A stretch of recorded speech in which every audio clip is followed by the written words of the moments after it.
Bethulo maturi koda namba en aria deka uchiel nono Facebook Ramogi TV Kenya, mbui mar X en @Ramogi TV KE, YouTube Ramogi TV Kenya. Jaloko mare iluongo ni Elizabeth Otieno, nyinga en George Bati Machigni. Machako gi motenre kod weche mag kaka jatend piny machon Uhuru Kenyatta oloso ewi wach mar chungo moko kuom sir mabire pacho ka owuok e piny Amerka. Jatend piny machon Uhuru Kenyatta okwedo jotend pinje Afrika mayuak tok piny Amerka wuodho sir ma piny Amerka ne pinje Afrika magisebedo ka giyudo ahinya to yore mag thieth. Uhuru moloso e romo mar thieth kadho nam chumbi onyiedho ne jotend pinje Afrika konyisogi mondo giti kod mwandu magin godo e loso dongruok mag pinjego. Magi kata obedo ni sirikal mapacho ka to nyiso geno ni Kenya ni kama ber kata tok chenro mag thieth mathoth chungi. Kaka jafwambo marwa Simfros Okenda lero, riwruok mar PEFA ma osebedo ka siro chenro mag thieth ne jotuo ma nigi kute mag ayaki oyudo ng'ikruok mar sir kendo koro ochungo chenro mage. I, Donald John Trump, do solemnly swear. Jumachel kende tok jatend piny mar Amerka manyien Donald Trump donje telo kendo keto lokruoge mathoth motenore kod chungo sir ma pinje Afrika yude thiro tuoche mopogore. Liet mar chike ma kamago koro sechako setoi pinje ma Kenya en achiel kuomgi. Sirikal mapacho ka kata kamano nyiso oganda ni kik bed maluor kaluwore ni gin kod chenro mong'ith mar neno ni jotuo ahinya mani kod kute mag ayaki ok oyudo ng'ikruok moro amora. But I want to assure Kenyans that we have sufficient stocks of HIV commodities, be it antiretrovirals, be it the testing commodities. We have strengthened our supply chain pipeline in the last 1-2 years to ensure that at any given time we have more than 6 months of stock. Director mar thieth Patrick Amoth lero ni piny Kenya dhi maber e kedo gi kute mag ayaki kaluwore kod kaka idwaro gi pinje maoko. And we are on target in our 95 global targets, meaning 98% of Kenyan population know their HIV status, and out of those who know their HIV status, again 98% are on treatment. We are lagging behind in terms of viral suppression slightly.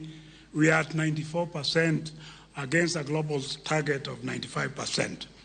And one of the biggest contributors to our failure to achieve the 95% in viral suppression is in regards to elimination of mother-to-child transmission of HIV. Magi timore kinde makembe ma ok mag sirikal mosebedo katayo chenro mag thieth misiro kod Amerka e pinje Afrika to koro osegoyo badgi piny kendo chungo chenro mathoth. E bwo chenro mar jatend piny Amerka motisi ni PEPFAR, ji milion 20 modagi kute mag ayaki yudo yedhe mag ARVs e pinje Afrika. E kwan ni ji 223,333 kawo yath pile ka pile, kae kwan ni 7,445 gin nyithindo e bwo higni 15. Piny Kenya na achiel kuom pinje 7 madhiro lal maduong' tok chung sir makamano, kama ji 17,229 dhi koso yedhe mag gayo teko kute mag ayaki, kae kwan ni 841 gin nyithindo. Piny mar South Africa en namba 1 kod ji mahewo 100,000 madhi koso yath. Iluwe machiegni kod piny Mozambique. Piny libamba ma Tanzania kod Uganda okawo namba 4 kod 5 kaka giluwore no. E namba 6 kod 7 wan kod Nigeria kod Zimbabwe madhane kind 10,000 gi wiye dhi koso yath e piny ka piny. Kamano bende Amfa lero ni mine mapek mohewo 600,000 osebedo ka yudo sir kuomgi. Amfa lero ni ponono 50% mar mine gi okonyore e bwo dweche 3 mabiro, nyithindo 235,987 inyalo bi nyuol gi kute mag ayaki. Kao kamano kata mana pimo nyithindo matindo kimi bende ochungi. Jatend piny machon mar Kenya Uhuru Kenyatta kata kamano kwedo pinje Afrika kuom ywago reyo e wi omenda ma ok margi kojiwo pinje Afrika mondo ti kod mwandugi e dongore. Why are you crying? It's not your government, it's not your country.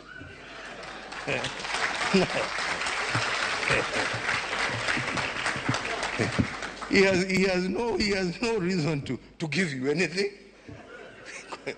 I mean, you don't pay taxes in America. He is appealing to his people. Shauri yenu bana.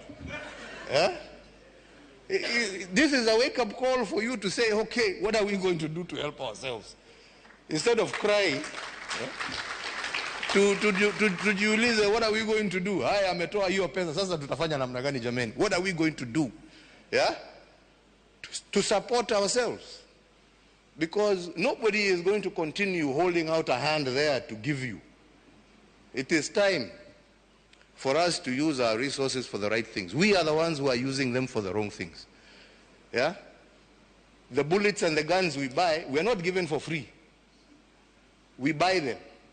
And we're not buying them to go and fight wars off our shores. We are fighting our own people. Hapa tu. Sifros Okinda, Ramogi TV.